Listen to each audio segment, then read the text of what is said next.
Que Dieu te bénisse. Amen. Dis à ton voisin que Dieu le bénisse. Dis à lui que Dieu vous bénisse. Il y a des personnes qui nous font la tête mal ici à l'église. Il y a gagné exaucé. La tête mal pour les trous. Ils ont gagné volonté. Est-ce que vous mettez les ailes dans l'eau? Ils ont gagné volonté. Il faut la faire quelque chose parce que le bateau, il va aller pour mal à l'aise. Tout passe. Ça peut l'encourager, ça va être mal à monter. Vous devez l'encourager le moment où vous dites pas. Il y a des choses que la mettre dans le monde. Tu es comme maître, il faut enseigner. Un leader doit avoir toujours les disciples autour de lui. Je sais que tu n'as pas beaucoup de temps parce que l'université, ça te prend beaucoup de temps. Mais tu peux faire quelque chose pour les autres. Donc, créer des temps pour former les autres, créer des temps pour enseigner les autres. Ça sera une bonne chose.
Des versets clés que nous allons parler aujourd'hui.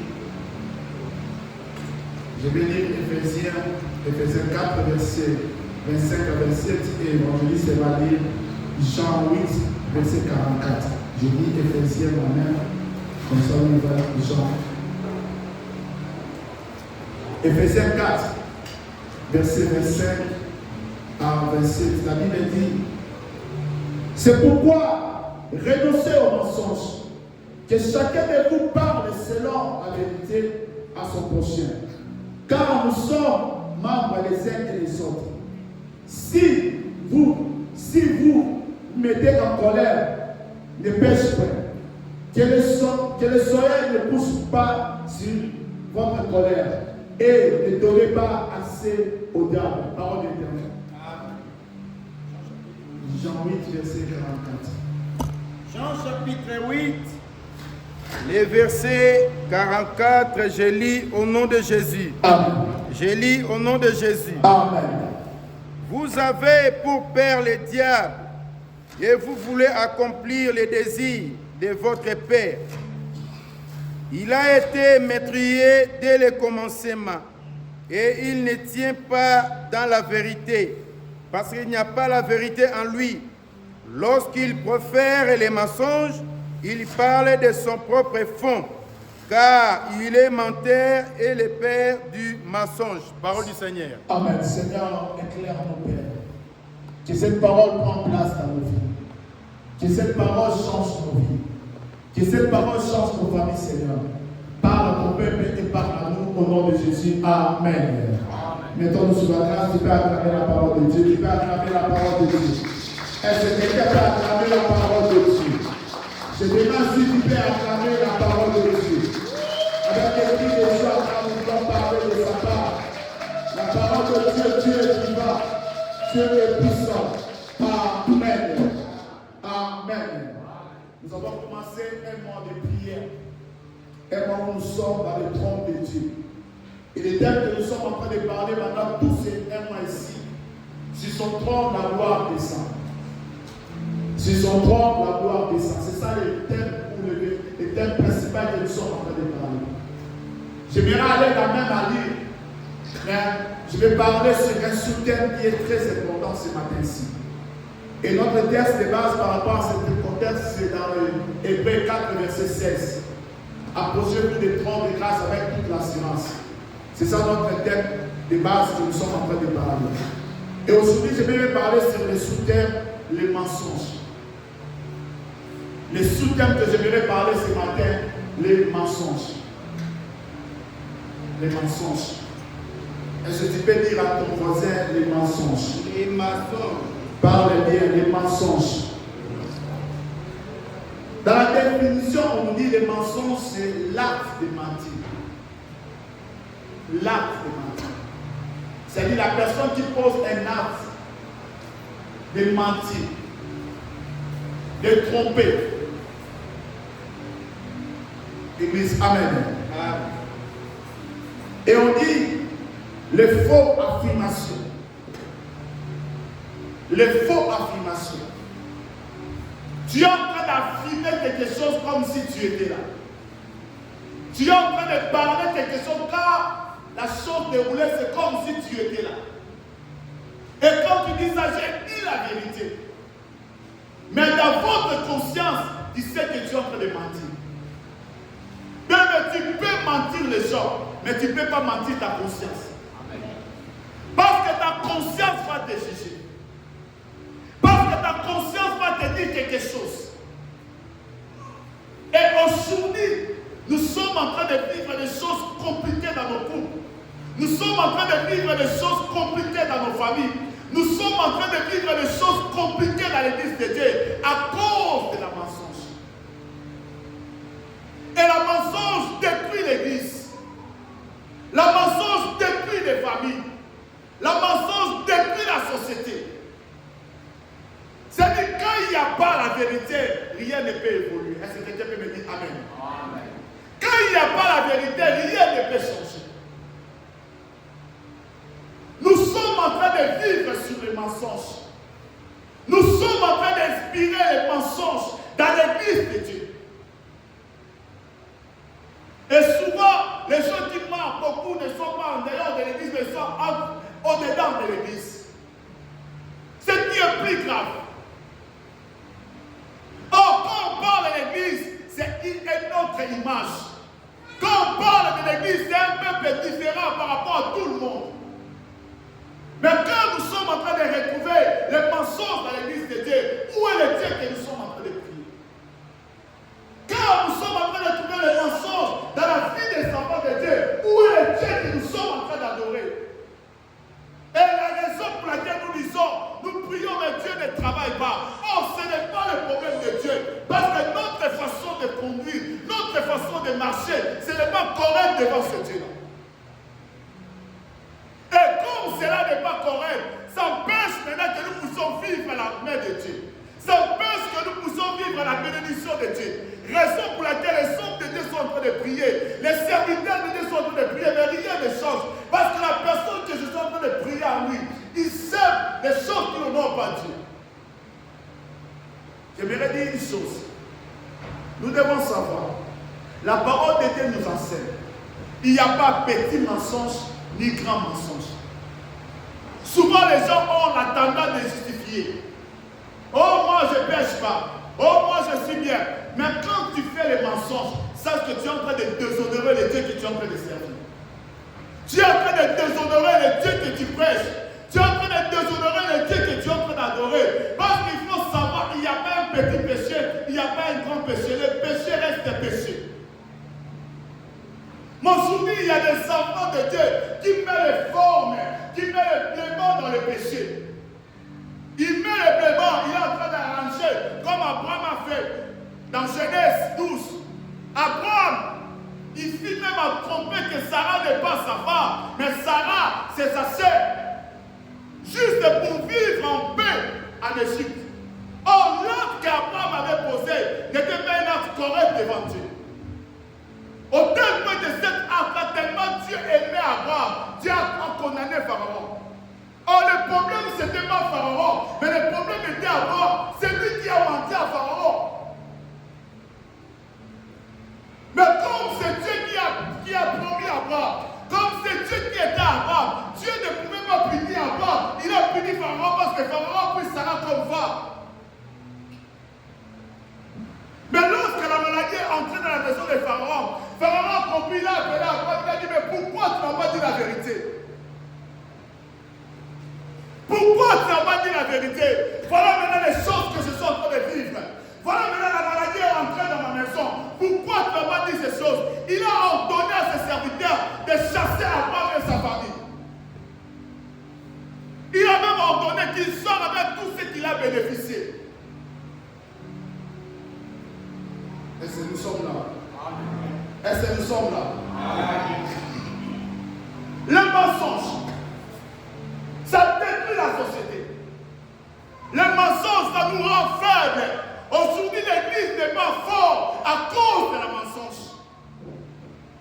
Aujourd'hui, l'église ne voit plus la puissance du Saint-Esprit à cause des mensonges. Des hommes, des femmes, des serviteurs de Dieu qui prêchent la parole de Dieu, ils ne sont pas droits devant Dieu. Nous ne sommes pas droits devant Dieu. Combien de hommes de Dieu parlent les mal des autres? Et quand ils parlent ça, il est en train d'affirmer, oh, ce n'est pas la vérité, ce sont les mensonges. Combien de gens ont accusé leurs frères, leurs sœurs par des mensonges? Ton frère souffre, ta sœur souffre, tu es content. Ce qui est grave, je plairai quand je vis ça. Je plairai quand je vis cela. L'église arrange même aux sœurs, aux frères de bien préparer comment ils vont mentir devant la chair. Dans l'église de Dieu, juste à cause de garder les fidèles, à cause de garder les musiciens, à cause de garder les évangélistes, je prépare quelqu'un dans les mensonges. Je vis dans l'église de Dieu, la sœur qui s'élève devant les gens, qui parle les choses. Il est en train même d'orienter les parents. Lui qui est capable de gérer les enfants. Mais il dit aux parents, vous devez savoir gérer bien vos enfants. Toi, tu as déjà eu un enfant ici aux États-Unis. Moi, j'étais juste. Le Seigneur m'a fait grâce. J'étais épargné dans cette situation. Or, c'est toi qui es l'auteur de ce problème-là. Et il dit aussi, Amen, Amen, Dieu a fait notre Seigneur. Quel Amen que nous sommes en train de dire? Pourquoi? Parce que dans l'église, il y a l'hypocrite. Il y a pendant des hypocrites. Tu comprends que le pasteur dit ne conduit pas sa vie bien. Mais tu es en train d'acclamer le pasteur et dit. Tu connais que cette sœur, sa façon de marcher n'est pas correcte. Tu acclames cette sœur-là. L'église ne peut pas encourager le mal. L'église va refuser le mal. Est-ce que je peux me dire Amen? Devant la chair, vous mentez. Devant la chair, vous ne disiez pas la vérité. Devant la chair, vous donnez des témoignages qui ne sont pas corrects devant ce Dieu-là. Et puis j'ai peur de l'église d'Apoto. Je suis pasteur, mais la commune a sombre l'église d'Apoto. J'ai connu l'église pendant 7 ans ici aux États-Unis. Mais je paie. Je demande, nous sommes en train de faire quoi? Nous sommes en train de faire quoi? Qu'est-ce que nous sommes en train de faire? Est-ce que nous préparons les gens vers la rencontre de Dieu? Est-ce que nous préparons les gens dans la vérité? Parce que nous jouons le même rôle que Jean a joué. Le rôle que Jean a joué dans le livre des Jean, c'est le même rôle que nous sommes en train de jouer. Nous sommes obligés de préparer les âmes à la rencontre de Christ. Maintenant, moi qui ai la responsabilité là, je me tiens devant la chair et je commence à mentir. Dieu est témoin. J'avais osé de faire quelque chose ici aux États-Unis. J'avais osé de faire quelque chose. Et l'homme à qui je traitais avec lui, c'était un militaire des États-Unis. Un homme respecté aux États-Unis. Et je faisais cette truc avec lui. Il va m'aider par rapport à ça. Il m'a fait les documents, j'ai parti pour la première fois. Ça n'a pas tenu. J'ai parti pour la deuxième fois, ça n'a pas tenu. J'ai rentré chez lui. Mais il m'a dit, mais comment toi la chose ne fait pas récit? Moi, chaque fois quand je fais quelque chose, il faut qu'il y ait la récite. Mais pourquoi chez toi, il n'y a pas la récite? Les choses qu'on est en train de m'envoyer ici, je vois c'est différent par rapport à ce que toi tu me dis. Pourquoi c'est là? Moi, j'ai dit, papa, moi je suis pasteur. On dit, même tu es pasteur, pourquoi tu es venu chez moi? Ici, ce n'est pas les affaires des pasteurs. Tu ne peux pas venir ici. Il a pris les documents, il a déchiré les documents. Et j'ai sorti dans son bureau. Il m'a donné l'argent des transports pour m'honorer. Mais il m'a dit, cette affaire, ce n'est pas pour vous les pasteurs. Vous êtes obligés de marcher dans la droiture. Vous êtes obligés de marcher dans la droiture. J'ai sorti dans ce bureau. J'ai dit même à ma femme que je ne peux plus faire ça. Que Dieu me pardonne, je ne peux pas faire ça. Même si je souffre, je vais souffrir. Mais que Dieu prend la place dans ma vie. Je ne peux pas rater les choses à cause de ces morts. Je ne peux pas rater le ciel à cause de futilité. Je ne peux pas rater le ciel à cause de l'argent. Je ne peux pas. Parce que le ciel, pardon, c'est une gain pour moi. Le ciel, c'est un bénéfice pour moi. Pour tous les sacrifices que je fais sur la terre, il ne faut jamais que je puisse rater le ciel. Mais regarde combien de femmes sont en train de vivre dans les mensonges. Aujourd'hui, nous sommes en train de voir nos couples sont déséquilibrés. Nos couples ne sont pas stables. Pourquoi il y a l'instabilité? C'est à cause des mensonges. Combien de hommes sont ici, sont en train de tromper leurs femmes? Combien de femmes sont ici, sont en train de tromper à leur mari? Mais tu viens à l'église en train d'adorer Dieu, mais tu sais que je vais mentir à mon mari, je vais mentir à ma femme. Quel Dieu que Dieu est en train d'adorer? Nous avons besoin de voir la gloire de Dieu. Nous avons besoin que le trône de Dieu descende à cette église. Mais le trône ne peut pas descendre lorsque nous, les gens que nous sommes en train de prier, nous conduisons notre vie mal devant Dieu. Que Dieu nous aide. Ah, ami, que Dieu nous aide. Amen. J'ai vu une femme à Walmart. Il envoie l'argent. Abi papa no money na bo bet papa di solo terre. No money na bo bet papa di solo terre. C'est donc yo tu na bona Walmart esi papa te. Abi te wana sanga na famille na. J'ai vu des hommes par que nous sommes à ma porte, elle sera moi sineti. Laisse-moi te vous dire la vérité. Si moi je tombe malade ici, qui va me soutenir la première? Si ma femme tombe malade ici, qui va la soutenir la première? Mais pourquoi je vais mentir à ma femme? Pourquoi tu peux mentir à ton mari? Pourquoi? Voilà la raison pour laquelle nous prions beaucoup, mais il n'y a pas la présence de la main de Dieu dans notre famille. Il n'y a pas la présence de Dieu dans notre couple. Il y a des hommes qui construisent même des maisons pour leur famille sans même dire à sa femme. Il y a des femmes qui achètent même des maisons pour leur famille sans dire même à son mari. Elle est là calme dans la maison. Oh, que Dieu nous délivre. Que Dieu nous délivre, Yaya. Que le Seigneur nous délivre, Yaya. Nous ne comprenons pas ce que nous sommes en train de faire. Je peux crier si l'église soit bénie. Comment l'église peut être bénie? Parce qu'il y a des hommes, des femmes qui vivent dans l'hypocrisie dans l'église de Dieu. Il y a des hommes, des femmes qui comportent mal dans leur maison. Il y a des hommes qui se comportent mal devant leur femme. Il y a même d'autres hommes ici à l'église. Leur femme ne connaît pas même leur code de téléphone. Téléphone débourré, mais il va avoir code dans l'autre. Alors, il y a un se caser à l'aise. Vous avez une autre. Tu es sorcier. Parce que tu sais bien dans votre téléphone, il y a des messages bizarres dans les téléphones. Mais le dimanche, tu es là, Yahweh, ça, tu es en train de danser, tu es en train d'adorer. Maintenant, on a pu entendre la bouille à 7 il y a une autre qui vous n'a pas. Donc, il dans la carte église. Mais il est là calme. Nous sommes en train de nous détruire nous-mêmes. Nous sommes en train de détruire nos familles nous-mêmes. Parce que nous ne comprenons pas ce que nous sommes en train de faire. Que Dieu nous libère au nom de Jésus. Que Dieu nous libère, papa. C'est depuis que nous sommes la même geste, on va nous faire moi c'est un téléphone. Au moins, on va faire ça sur mon téléphone. Mais tu es dans l'église de Dieu. Tu sais ce qui est dans votre téléphone. Des femmes qui savent ce qui met dans leur téléphone. Mais tu viens dans l'église de Dieu. Tu demandes même la dignité des femmes, la dignité des hommes. Mais tu viens dans l'église de Dieu. Pourquoi tu peux vivre cette vie? On est en train de prêcher dans l'église de Dieu, mais les hommes et les femmes ne comprennent rien.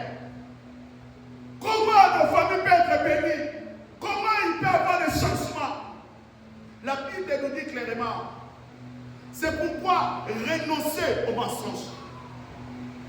La Bible nous recommande de renoncer aux mensonges. C'est-à-dire que tu ne peux pas laisser les mensonges demeurer dans ta vie. Tu ne peux pas laisser les mensonges accompagner ta vie sur la terre. Mais ce que tu dois faire, tu dois renoncer aux mensonges. Comme nous sommes ici, même moi qui vous prêche, j'ai mes faiblesses en moi, n'est-ce pas? J'ai mes faiblesses en moi. Mais pour que je puisse vaincre par rapport à mes faiblesses, il faut que je renonce ça. Mais si je regarde ça, ça va me faiblir sans le savoir. Ça va me rendre faible. Raison pour laquelle il y a des hommes, des femmes qui sont devenus faibles. Parce que les mensonges est dans leur vie. Mais ils sont calmes. Au lieu de renoncer à cela, ils sont calmes dans l'église de Dieu.